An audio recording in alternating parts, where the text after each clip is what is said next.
देख रहे हैं अभियान आप तक news channel. Sajid Babli report.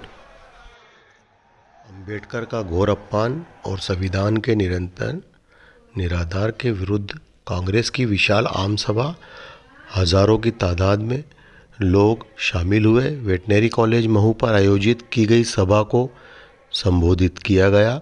Rahul Gandhi ने आम सभा को संबोधित करते हुए राहुल गांधी बोले, भारतीय जनता पार्टी संविधान को बदलना चाहती है, हम उसकी रक्षा एवं सुरक्षा करेंगे।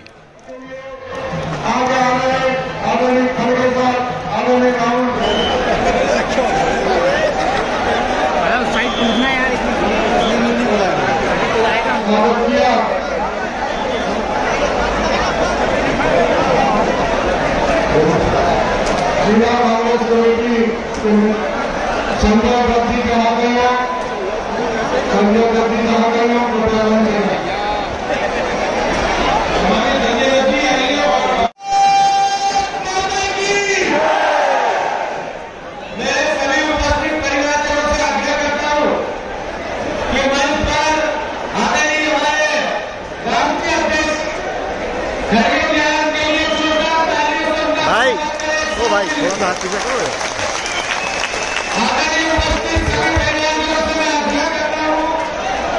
इस देश की हर हक और अधिकार की लड़ाई लड़ने वाले गरीब, किसान, महिला, दलित और संविधान की रक्षा करने वाले आदरणीय राहुल जी के लिए अपनी जगह से खड़ा होकर सब स्वागत करें।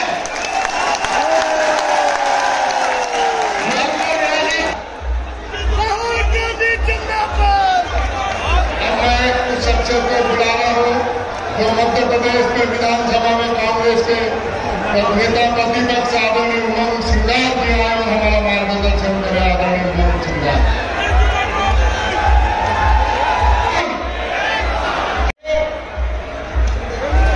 आप जानते हैं कि पिछले जब से भारतीय जनता पार्टी की सरकार देश में आई है, हमेशा संविधान बदलने की बात करती है। इनके नेता, इनके सांसद कहते हैं 400 पार आएंगे तो हम संविधान बदलेंगे। मैंने चुनाव के पहले कहा था कि ये सरकार कभी पूरी नहीं बन सकती, ये लंगड़ी सरकार है, ये कभी भी गिर सकती है। युवा, बुजुर्ग, माताएं, बहनें, 75 वर्ष पहले जब ये देश गुलामी की जंजीरों को छोड़ते हुए आजाद हुआ था, इस देश के महान नेताओं ने इस देश में लोकतंत्र की स्थापना की थी। पिछले और कांग्रेस पार्टी ने पिछले दिनों जब आपने कश्मीर से कन्याकुमारी की यात्रा शुरू की थी, ये यात्रा केवल राजनीतिक नहीं थी। राष्ट्रीय अध्यक्ष श्री मल्लिकार्जुन खड़गे जी, आदरणीय अपने नेता, अपने परिवार, अपने भाई राहुल गांधी जी, जैसे वेणुगोपाल जी, प्रिय मित्र,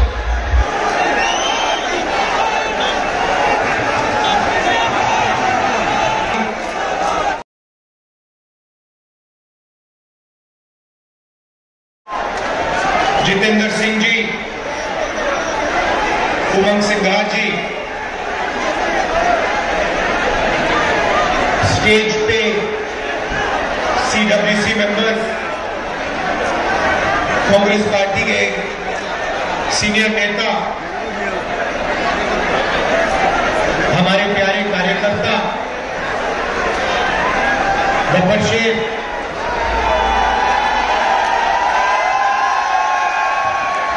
भाइयों बहनों और प्रेस के हमारे मित्रों, आप सबका यहाँ बहुत बहुत स्वागत, नमस्कार। हिंदुस्तान में आरएसएस, बीजेपी जो इस संविधान के खिलाफ है, अंबेडकर जी, गांधी जी के संविधान के खिलाफ है, इसको कमजोर करते हैं और इसको खत्म करना चाहते हैं। ये लड़ाई चल रही है। ये जो संविधान है ये सिर्फ एक किताब नहीं है, इसमें हिंदुस्तान की हजारों साल पुरानी सोच है। अंबेडकर जी, महात्मा गांधी जी, बुद्ध भगवान, बसवना जी, फूले जी, नारायण गुरु जी, हिंदुस्तान के जो महापुरुष हैं, उनकी सोच और उनकी आवाज इस संविधान में। कुछ दिन पहले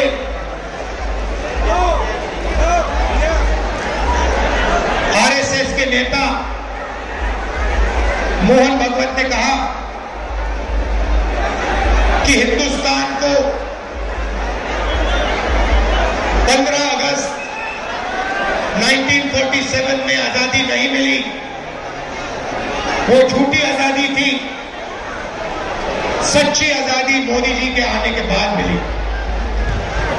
गरीब लोगों के लिए इस देश में कुछ नहीं बचेगा। दलितों के लिए, आदिवासियों के लिए, पिछड़ों के लिए देश में कुछ नहीं बचेगा। लक्ष्य का यही है। आप देखिए, 2-3 अरबपतियों को सारे के सारे कॉन्ट्रैक्ट दे देते हैं। अदानी, अंबानी जैसे लोगों को हिंदुस्तान का पूरा धन पकड़ाया जा रहा है। इस संविधान में कहां लिखा है कि हिंदुस्तान का धन अदानी के हवाले कर देना चाहिए? मुझे दिखाओ कहां लिखा है इस संविधान में। संविधान में लिखा है हिंदुस्तान के सारे नागरिक एक समान है। संविधान में लिखा है कि हर हिंदुस्तानी को सपना देखने का, भविष्य बनाने का मौका होना चाहिए। आज 50 साल से सबसे ज्यादा बेरोजगारी आज हिंदुस्तान में है। अरबपति हजारों करोड़ रुपए बच्चों की शादी में खर्च कर देते हैं। कोई 10 करोड़ की घड़ी पहनता है, कोई 15 करोड़ की घड़ी पहनता है, मगर अगर आप अपने बच्चों की शादी करवाना चाहते हो तो आपको कर्जा लेना पड़ता है। आपके घर में पैसा नहीं है। क्यों नहीं है? क्योंकि रोजगार नहीं है। जितना धन इन अरबपतियों के हाथ में जाएगा उतना कम रोजगार आपके बच्चों को मिलेगा। ये नोटबंदी जो इन्होंने की, जो जीएसटी लागू की है, ये हिंदुस्तान के गरीब लोगों को खत्म करने के औजार है। ये योजना इसके अरबपति नहीं देते हैं, जीएसटी हिंदुस्तान के गरीब लोग देते हैं। लाखों करोड़ रुपए कहां जाता है? सीधा अरबपतियों के बैंक अकाउंट में जाता है। 16 लाख करोड़ रुपए नरेंद्र मोदी जी ने अरबपतियों का कर्जा माफ किया है। किसका पैसा था वो? उनका पैसा नहीं था, आपका पैसा था। कर्जा बेचते हैं। चाइना के युवा को रोजगार मिलता है, अदानी को, अंबानी को फायदा होता है, और आपके बच्चों के हाथ से रोजगार छीना जाता है। और ये पूरा सिस्टम कैसे चल रहा है? आपके जेब में से पैसा निकालकर जीएसटी का पैसा, टैक्स का पैसा, फर्टिलाइजर का पैसा, सारा का सारा आपके जेब में से निकलकर दूसरी आजादी मिली, सच्ची आजादी मिली।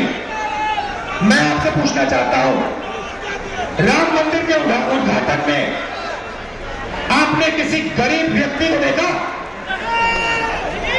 आपने किसी मजदूर को देखा? किसान को देखा? पिछड़े वर्ग को देखा? आदिवासी राष्ट्रपति है। आदिवासी राष्ट्रपति को वो मंदिर में उन्होंने जाने ही नहीं दिया, अंदर जाने नहीं दिया।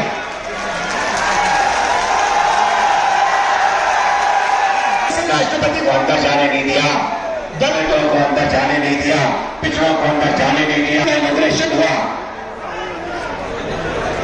राष्ट्रपति को अंदर नहीं जाने दिया। नरेंद्र मोदी जी ने कहा तुम आदिवासी हो, अंदर नहीं आ सकते।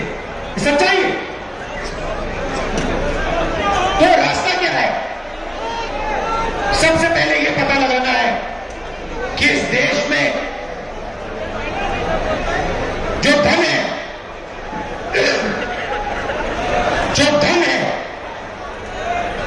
उसका कितना भाग दलितों के हाथ में है, कितना आदिवासियों के हाथ में है, कितना पिछड़ों के हाथ में है, कितना गरीब जनरल कास्ट के हाथ में है, कितना माइनॉरिटीज के हाथ में है। ये हमारे बड़ी शादी दिखाएंगे। ये उनके हैं, उनकी नौकरी करते हैं 24 घंटा। हिंदुस्तान के किसान की बात नहीं करेंगे, मजदूर की बात नहीं करेंगे, बेरोजगार युवाओं की बात नहीं करेंगे, अदानी अंबानी की शादी की बात करेंगे, अफगानिस्तान की बात होगी, पाकिस्तान की बात होगी, मगर हिंदुस्तान की बात, किसानों की बात, मजदूरों की बात ये नहीं करेंगे। और आपके हर एक के घर में घुसा हुई है, सब बेरोजगार हिंदुस्तान में, और कोई रास्ता नहीं। भैया टीवी देखो 24 घंटा, तो देखना ही पड़ेगा। जो ये कहेंगे देखना ही पड़ेगा। क्या बोल लिया, मीडिया को बोल लिया है, डराने में लगे हिंदुस्तान को कि देखो देखो अफगानिस्तान में क्या हो रहा है। एक गरीब जनरल कास्ट का आदमी नहीं मिलेगा जो गरीबी से निकल के बताया अरबपति।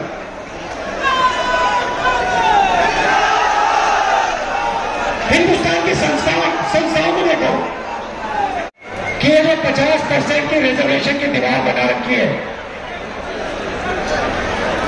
कि 50% से ज्यादा रिजर्वेशन जा ही नहीं सकता। इस दीवार को भी हम लोकसभा में, राज्यसभा में तोड़कर परे कर देंगे। कोई नहीं रोक सकता इसको। रिजर्वेशन के 50% से ज्यादा हम करेंगे, हमारे स्टेट्स में करेंगे, और नेशनल लेवल पे दिल्ली में हम कानून पास करके इसको दीवार को तोड़ेंगे। भाइयों और बहनों, मैं संविधान की रक्षा करूंगा, ये आपका मिशन है। मैं जानता हूं कि मध्य प्रदेश में आप दिल से लड़ते हो और अत्याचार होता है, आक्रमण होता है, मगर आप पीछे नहीं हटते हो। दिल से मैं आपका धन्यवाद करता हूं, आपके परिवारों का धन्यवाद करता हूं, आपके बच्चों का धन्यवाद करता हूं कि आप हमारी विचारधारा के लिए लड़ते हो। गांधी जी की विचारधारा के लिए, अंबेडकर जी की विचारधारा के लिए, नेहरू जी की विचारधारा के लिए, संविधान के लिए। आप सबका दिल से बहुत बहुत धन्यवाद। नफरत के बाजार में मोहब्बत की दुकान खोली है और आप सब लोगों को मिलकर खोली है। धन्यवाद। जय हिंद। नमस्कार।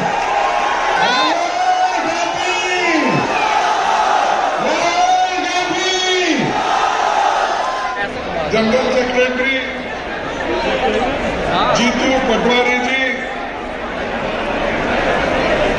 उमंग सिंगार जी, रेवंत रेड्डी जी, सुपेंद्र सुक्कू जी। ममू की धरती ऐसी है जो डॉक्टर बाबा साहब अम्बेडकर इस मऊ में पैदा हो गए थे और उन्होंने एक आदमी सारे देश में अछूत लोगों को, दलितों को, पिछड़ों को, गरीबों को उनके हकों को दिलाने की पूरी कोशिश उन्होंने की, देन दी। तो भाइयों, मैं आपसे यही कहने वाला हूं, आप कुछ हासिल करना चाहते हैं, एकजुट होकर मेहनत करना चाहिए, और जब तक आप एकजुट नहीं होते आपको मंदिर में प्रवेश नहीं। भाइयों, मैं सच बात ये बताना चाहता हूं, नेहरू जी भी बहुत गुस्से में थे। नेहरू जी का लाया हूं और सभी ने मिलकर इस देश को जो बनाया उन्हीं को ये लोग दाता देते, उन्हीं को गोलियां मारे, उन्हीं को खत्म करे। तो इसलिए आपको सोचना है, संविधान इसलिए बचाना है कि आप जो गरीबी में है, गरीबी के ऊपर आना है। अब सब लोग अपने स्थान पे खड़े हुए, राष्ट्रगान होगा, राष्ट्रगान। देखो शेर आया, देखो देखो शेर आया, शेर आया। राष्ट्रगान का तो सम्मान कर लो। शेर आया, शेर आया।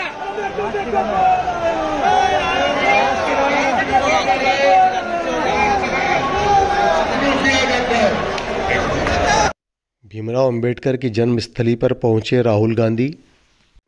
अनुसूचित जाति विभाग के प्रदेश अध्यक्ष प्रदीप अहिरवार, जगन्नाथ अहिरवार जिला अध्यक्ष अनुसूचित जाति विभाग जिला विदिशा, पूरे मध्य प्रदेश व जिले के लोग राहुल गांधी को सुनने आए।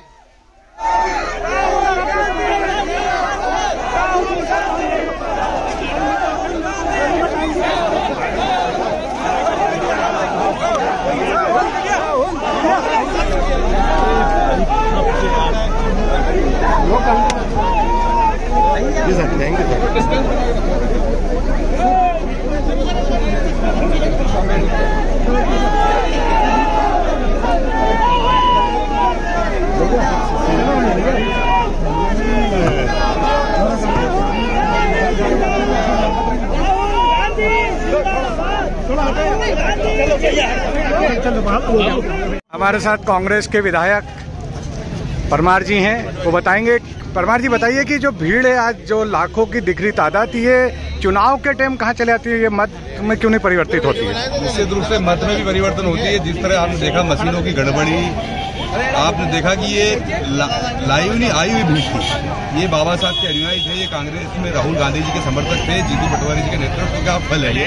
आपने देखा चारों तरफ सभा स्थल से 5-5-6 किलोमीटर तक लाखों की संख्या में हुजूम के साथ हमारे पार्टी के साथी आमजन यहाँ आ रहे थे। बाबा साहब के बारे में जो संविधान विरोधी टिप्पणी जो की थी देश के गृह मंत्री अमित शाह ने, अम्बेडकर उसका विरोध है, ये उसका जवाब है कि ये बाबा साहब के बारे में अगर आप लोग भारतीय जनता पार्टी के लोग इसे घृणित टिप्पणी करेंगे तो लोग सड़कों पर आएंगे और संविधान बचाने के। आपके हिसाब से ये जो आज सभा रही है कितनी सार्थक रही और कितने आपके हिसाब से लोग एकत्रित हुए? अंक देने वाले आप लोग हो। अब आप बताइए, मेरे हिसाब से तो 100 में से 100 नंबर 100% ये सभा सफल हुई।